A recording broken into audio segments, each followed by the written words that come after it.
नमस्कार, आप देख रहे हैं द सुगम राजस्थान का नंबर 1 चैनल। जहां पे से 7 अप्रैल और सोमवार राजस्थान प्रदेश की आज की टॉप एट द रेट 10 बड़ी खबरें। लेकिन उससे पहले शुरुआत करेंगे देश की आज की बड़ी खबर के साथ। बड़ी खबर, राष्ट्रपति की मंजूरी के बाद वक्फ बिल बना कानून, लागू होने की तारीख केंद्र अब तय करेगा। मुस्लिम संगठनों का विरोध जारी है, सुप्रीम कोर्ट में 6 याचिकाएं लग चुकी है। राष्ट्रपति द्रौपदी मुर्मू ने वक्फ संशोधन बिल को शनिवार देर रात मंजूरी दे दी है। सरकार ने नए कानून को लेकर गजट नोटिफिकेशन जारी कर दिया है। अब नए कानून को लागू करने की तारीख को लेकर केंद्र सरकार अलग से एक नोटिफिकेशन जारी करेगी। ये बिल अब कानून 2 अप्रैल को लोकसभा और 3 अप्रैल को राज्यसभा में 12-12 घंटे की चर्चा के बाद पास हुआ था। नए कानून को लेकर सुप्रीम कोर्ट में अब तक 6 याचिकाएं दाखिल हो चुकी है। वहीं आपको बता दें कि मुस्लिम संगठनों का लगातार विरोध जारी है।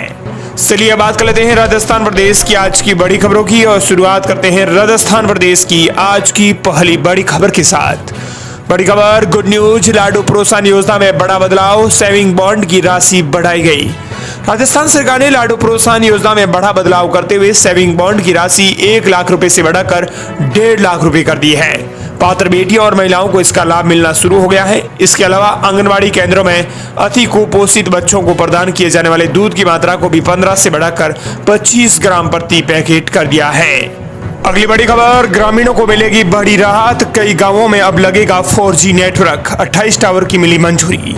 दरअसल पश्चिमी सरहद पर राष्ट्रीय मरु उद्यान DNP समेत बॉर्डर से सटे गांवों में अब केंद्र सरकार की योजनाओं के काम होने लग गए हैं। दूरस्थ गांवों को मोबाइल कनेक्टिविटी से जोड़ने के लिए BSNL का ड्राइव टेस्ट सफल हो गया है।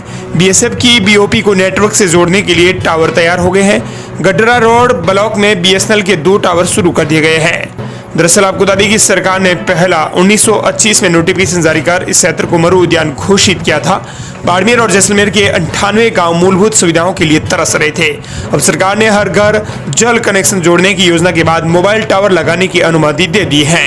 DNP क्षेत्र में BSNL के 28 टावर लगेंगे। इसके लिए 12 टावर का काम भी शुरू हो गया है। अगली बड़ी खबर, राजस्थान में बिना परमिशन जारी हुआ 343 करोड़ रुपए का टेंडर, स्वास्थ्य विभाग की मनमर्जी पर मंत्री और अधिकारियों की चुप्पी।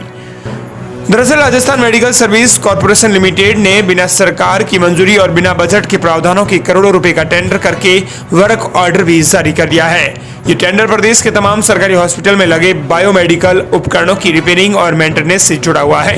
रिपेयरिंग और मेंटेनेंस के लिए 168 करोड़ रुपए की लागत का अनुमान था, लेकिन ये टेंडर 343 करोड़ रुपए में फिक्स किया गया है। शिकायत पर जब मामला सामने आया तो RMSCL में हड़कंप मच गया। अब टेंडर को लेकर पोस्ट अप्रूवल लेने की प्रक्रिया चल रही है। वहीं सरकार ने इस मामले की जांच के लिए एक कमेटी का भी गठन कर दिया है। अगली बड़ी खबर, राजस्थान जयपुर समेत 10 जिलों में सस्ते घर देगी सरकार, इंडिपेंडेंट मकान और फ्लैट्स की योजना करेगी लॉन्च। दरअसल राजस्थान हाउसिंग बोर्ड अप्रैल और मई में प्रदेश के 10 जिलों में आवासीय योजनाएं लॉन्च करने जा रहा है। इसमें अलग अलग इनकम ग्रुप के लोगों के लिए इंडिपेंडेंट घर के साथ ही फ्लैट्स की योजनाएं शामिल हैं। ऑनलाइन आवेदन करने पर लॉटरी के माध्यम से इंडिपेंडेंट घर और फ्लैट आवंटित किए जाएंगे। राजस्थान सरकार ने बजट 2025-26 में अलग अलग जिलों में आवासीय योजनाएं लॉन्च करने की घोषणा की थी। अब राजस्थान हाउसिंग बोर्ड अप्रैल और मई में जयपुर, उदयपुर, बाड़मेर, कोटा और हनुमानगढ़ जिले में अलग अलग आय वर्गों के लिए नई आवासीय योजनाएं लॉन्च करने जा रहा है। राजस्थान प्रदेश की बड़ी खबर, राजस्थान बाड़मेर की जिला कलेक्टर टीना डाबी और रिया डाबी के पास न खुद का घर न प्लॉट। राजस्थान के IAS और IPS अफसरों ने बताई अपनी संपत्ति। दरअसल राजस्थान में IAS टीना डाबी और उनकी बहन रिया डाबी के पास देश में कोई संपत्ति नहीं है, न घर है न कोई प्लॉट। टीना डाबी के पति प्रदीप के गवाड़े के पास महाराष्ट्र के लातूर में पैतृक संपत्ति है। IPS दिनेश MN की पत्नी के पास बेंगलुरु में 3 एकड़ जमीन है, जिसकी कीमत 8.25 करोड़ रुपए बताई गई है। एक IAS ने प्रॉपर्टी से सालाना किराए की इनकम 58 लाख रुपए बताई है। इफेक्ट IAS और IPS अफसरों द्वारा केंद्र सरकार को दी गई जानकारी से सामने आए हैं। राजस्थान प्रदेश की अगली बड़ी खबर, राजस्थान में STM थप्पड़ कांड में ST आयोग की रिपोर्ट में पुलिस प्रशासन दोषी, मुख्य सचिव DGP से 30 दिन में कार्रवाई के लिए कहा गया। टोंक के समरावता थप्पड़ कांड में राष्ट्रीय अनुसूचित जनजाति आयोग यानी NCST ने एरिया मजिस्ट्रेट और मालपुरा उपखंड अधिकारी पर आरोप लगाए हैं। कमेटी ने पुलिस के एक्शन पर भी सवाल खड़े कर दिए हैं। रिपोर्ट 2 अप्रैल 2025 को राज्य सरकार को सौंपी गई है। कमेटी ने 30 दिन में प्रशासन और पुलिस अधिकारियों के खिलाफ कार्रवाई की सिफारिश की है। सरकार से जवाब भी मांग लिया है। वहीं प्रदेश की अगली बड़ी खबर, राजस्थान की हर ग्राम पंचायत में बनाएंगे बर्तन बैंक, शादी ब्याह में किराए पर लेंगे तो लगेगा किराया। दरअसल राजस्थान में प्रदेश के गांवों को प्लास्टिक मुक्त बनाने के लिए राज्य सरकार पंचायतों में एक अनूठा प्रदर्शन करने जा रही है। दरअसल प्रदेश के अंदर बैंक खोले जा रही है। ये बैंक बर्तनों का होगा जिनका उपयोग गांव में किसी आयोजन या सामुदायिक कार्यक्रमों में किया जाएगा। इसका किराया भी 3 रुपए प्रति बर्तन सेट रखा गया है। सरकार की ओर से प्रदेश की लगभग 1000 से ज्यादा पंचायतों में बर्तन बैंक बनाने की घोषणा बजट में ही की जा चुकी है। अगली बड़ी खबर, राजस्थान में तेज हीट वेव चलने का अलर्ट, 11 जिलों में भीषण गर्मी पड़ेगी, पारा 45 डिग्री तक पहुंचने की आशंका। राजस्थान में गर्मी तेज होनी शुरू हो गई है। बाड़मेर जिले में पारा 43 डिग्री सेल्सियस के पार चला गया है। मौसम विभाग ने अगले 3 से 4 दिन में राज्य में गर्मी और भी तेज होने और पारा 45 डिग्री सेल्सियस तक पहुंचने की आशंका IMD ने जताई है। दरअसल मौसम विशेषज्ञों के मुताबिक 9 अप्रैल तक तेज गर्मी के बाद एक पश्चिमी विक्षोभ उत्तर भारत में 10 अप्रैल से एक्टिव होगा। इस सिस्टम का असर राजस्थान के उत्तरी हिस्सों में भी पड़ना संभव माना जा रहा है। 11, 12 और 13 अप्रैल के दौरान राजस्थान के उत्तरी हिस्सों में कहीं कहीं हल्के बादल साथ सकते हैं। अगली बड़ी खबर, BPL परिवारों को फिरेंगे अब फिर दिन, हर परिवार पर खर्च होंगे 1 लाख रुपए। सबसे पहले राजस्थान के 5000 गांवों में लागू होगी नई योजना। दरअसल राजस्थान सरकार ने पंडित दीनदयाल उपाध्याय गरीबी मुक्त गांव योजना के अंतर्गत गांवों को गरीब मुक्त करने की कवायद शुरू कर दी है। राजस्थान में BPL जनगणना 2002 के अनुसार प्रदेश में लगभग 22 लाख परिवार गरीबी रेखा से नीचे जीवन यापन कर रहे हैं। इस संबंध में गांवों के सभी BPL परिवारों को केंद्र और राज्य सरकार की विभिन्न योजनाओं सहित से जोड़ा जाएगा। योजना के प्रथम चरण में कम BPL परिवार वाले को 5000 गांवों में लागू किया जाएगा। इसके लिए 300 करोड़ रुपए का प्रावधान रखा गया है। ये योजना पंचायती राज और ग्रामीण विकास विभाग की ओर से 1 अप्रैल से प्रदेश भर में लागू कर दी गई है। अधिकारियों की माने तो जिला कलेक्टरों की ओर से गांवों और परिवारों की सर्वे का काम इसी महीने पूरा कर लिया जाएगा। योजना का हर 3 महीने में फीडबैक लिया जाएगा। प्राथमिकता के आधार पर सरकारी योजनाओं से जोड़े गए BPL परिवारों के जीवन में इसमें क्या परिवर्तन आया है, इसमें इम्पैक्ट स्टडी के आधार पर ही तय किया जाएगा। इस परिवार को आगे और किस परिवार को किस तरह की जरूरत है और उसे कैसे पूरा किया जा सकता है, ये इस योजना के माध्यम से पता चलेगा। वहीं राजस्थान प्रदेश की अगली बड़ी खबर, एक ही भर्ती के अभ्यर्थियों को अलग अलग सेवा लाभ पर मिला नोटिस।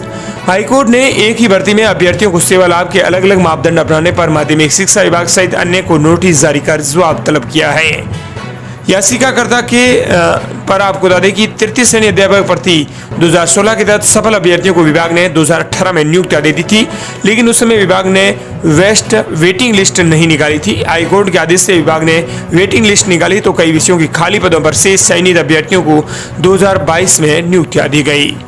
अगली बड़ी खबर, कोटपुतली पहुंचे गृह मंत्री अमित शाह, बाबा बालनाथ आश्रम में समाधि के किए दर्शन। इसी दौरान बोले, यहाँ बाबा से ऊर्जा लेने आया हूँ। केंद्रीय गृह मंत्री अमित शाह रविवार दोपहर करीब 3:30 बजे कोटपुतली पावटा स्थित अहिर की बावड़ी में स्थित बाबा बालनाथ आश्रम पहुंचे। यहाँ आयोजित 108 कुंडनीय मां मृत्युंजय रुद्र महायज्ञ पूर्णाहुति के दौरान महाकाल की आरती में शामिल होने के बाद सभा स्थल पहुंचे। गृहमंत्री अमित शाह ने बाबा बस्तीनाथ को प्रणाम करते हुए अपने भाषण की शुरुआत की। गृहमंत्री ने कहा कि मैं बहुत कम उम्र से सामाजिक जीवन में जुड़ा हुआ हूँ। वहीं प्रदेश की अगली बड़ी खबर, CM अजलास शर्मा 8 और 9 अप्रैल को करेंगे सरसों खरीद का शुभारंभ। थर्मल पावर स्टेशन के निरीक्षण के साथ ही किसानों से करेंगे संवाद। राजस्थान के मुख्यमंत्री मिथिलाज शर्मा 8 और 9 अप्रैल 2025 को श्री गंगानगर के 2 दिवसीय दौरे पर आ रहे हैं। मुख्यमंत्री 8 अप्रैल को शाम 7 बजे सड़क मार्ग से गंगानगर पहुंचेंगे। वे सूरतगढ़ स्थित एक होटल में रात्रि विश्राम करेंगे। 9 अप्रैल को मुख्यमंत्री सुबह कार्यकर्ताओं से संवाद करेंगे। सुबह 11 बजे वे नई धान मंडी में सरसों की समर्थन मूल्य पर खरीद का शुभारंभ करेंगे। इसी दौरान वे किसानों और व्यापारियों से भी मुलाकात करेंगे। अगली बड़ी खबर, राजस्थान में 3.71 करोड़ प्रमाण पत्रों पर पहचान का संकट, 15 दिन से लोग हैं परेशान। दरअसल राजस्थान सिविल रजिस्ट्रेशन प्रणाली की वेबसाइट बदलने से राज्य भर की 3.71 करोड़ प्रमाण पत्र, जन्म, मृत्यु और विवाह पर पहचान का संकट खड़ा हो गया है।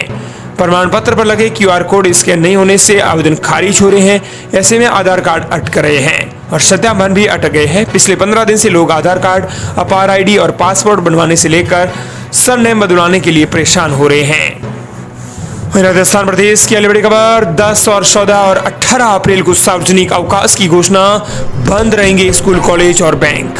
राजस्थान में अप्रैल महीने में कई त्योहार और पर्व पड़ रहे हैं। ऐसे में स्कूल, कॉलेज, सरकारी दफ्तर और बैंक बंद रहेंगे। ये छुट्टियां धार्मिक, सांस्कृतिक और राष्ट्रीय महत्व की है। लोग इन छुट्टियों में त्योहार मनाएंगे और अपने बाहर जाने के प्लान भी बना सकते हैं। अप्रैल में रामनवमी, महावीर जयंती और गुड फ्राइडे जैसे खास दिन है। यहाँ पर आपको बता दें कि कई छुट्टियां रहने वाली हैं। अप्रैल में स्कूली बच्चों की मौज ही मौज होने वाली है। अप्रैल में कई त्योहार और पर्व की वजह से ढेरों सारी खुशियां मिलने वाली हैं। ऐसे में बच्चे कहीं घूमने का प्लान भी कर सकते हैं। दरअसल आपको बता दें कि 10 अप्रैल को महावीर जयंती, तो 14 अप्रैल को डॉक्टर भीमराव अम्बेडकर, 18 अप्रैल को गुड फ्राइडे का सार्वजनिक अवकाश स्कूलों और कॉलेजों में रहेगा। अगली बड़ी खबर, राजस्थान में जेल एडीजी ने कर दिया बड़ा ऐलान। अब 4 जिलों की जेलों में लगेंगे स्पेशल टावर। दरअसल जेल में बंदियों की मोबाइल इस्तेमाल करने पर अब रोक लगाने के उद्देश्य से राजस्थान की 4 जेल, जोधपुर, जयपुर, बीकानेर और अजमेर की हाई सिक्योरिटी जेल में जल्द ही tower harmonious call blocking system शुरू होने की उम्मीद है। इन 4 जेलों के लिए राज्य सरकार निविदा भी निकाल चुकी है। राजस्थान प्रदेश की अगली बड़ी खबर, रणथंभौर में निर्धारित समय के बाद भजन कार्यक्रम करने पर 12 लोगों पर 25-25 हजार रुपए का जुर्माना। राजस्थान के रणथंभौर बाघ अभ्यारण्य क्षेत्र में निर्धारित समय के बाद भजन कार्यक्रम करने के लिए 12 वाहन मालिकों पर जुर्माना लगाया गया है। एक वरिष्ठ अधिकारी ने ये जानकारी दी है। उन्होंने बताया कि अभ्यारण्य क्षेत्र में त्रिनेत्र गणेश मंदिर के पुजारी समेत 12 वाहन मालिकों पर निर्धारित समय के बाद कथित तौर पर भजन कार्यक्रम करने के लिए 25-25 हजार रुपए का जुर्माना लगाया गया है। अगली बड़ी खबर, राजस्थान में 22 करोड़ खर्च करके बीपीएल परिवारों के लिए बनाए थे 1308 फ्लैट, खंडर में हुए तब्दील। राजस्थान के पाली जिले में बीपीएल परिवारों और निरक्षित लोगों के लिए निगम द्वारा शहीद भगत सिंह आवासीय कॉलोनी बनाई गई थी, जो गरीबों के लिए एक सपने के समान थी। इस योजना के तहत 1308 फ्लैट बनाए गए, जिनमें से 902 फ्लैट आवंटित किए गए। लेकिन आज ये कॉलोनी असामाजिक तत्वों का अड्डा बन गई है और ये बदहाल स्थिति के सामने गुजर रही है। राजस्थान प्रदेश की अगली बड़ी खबर, विश्व स्वास्थ्य दिवस पर सीएम मृदुला शर्मा देंगे कई बड़ी सौगातें। निरामय राजस्थान अभियान के सहित विभिन्न कार्यक्रमों का करेंगे शुभारंभ। विश्व स्वास्थ्य दिवस के अवसर पर सोमवार 7 अप्रैल को आज मुख्यमंत्री मृदुला शर्मा राजस्थान इंटरनेशनल सेंटर में आयोजित राज्य स्तरीय समारोह में निरामय राजस्थान अभियान तहत स्वास्थ्य कार्यक्रमों का शुभारंभ करेंगे। इसी मौके पर चिकित्सा एवं स्वास्थ्य मंत्री गजेंद्र सिंह खींवसर भी उपस्थित रहेंगे। इस कार्यक्रम में कई महत्वपूर्ण स्वास्थ्य योजनाओं का भी आगाज किया जाएगा। दोस्तों, इस प्रकार ये थी राजस्थान प्रदेश की आज की बड़ी खबरें। मिलते हैं नई तमाम बड़ी खबरों की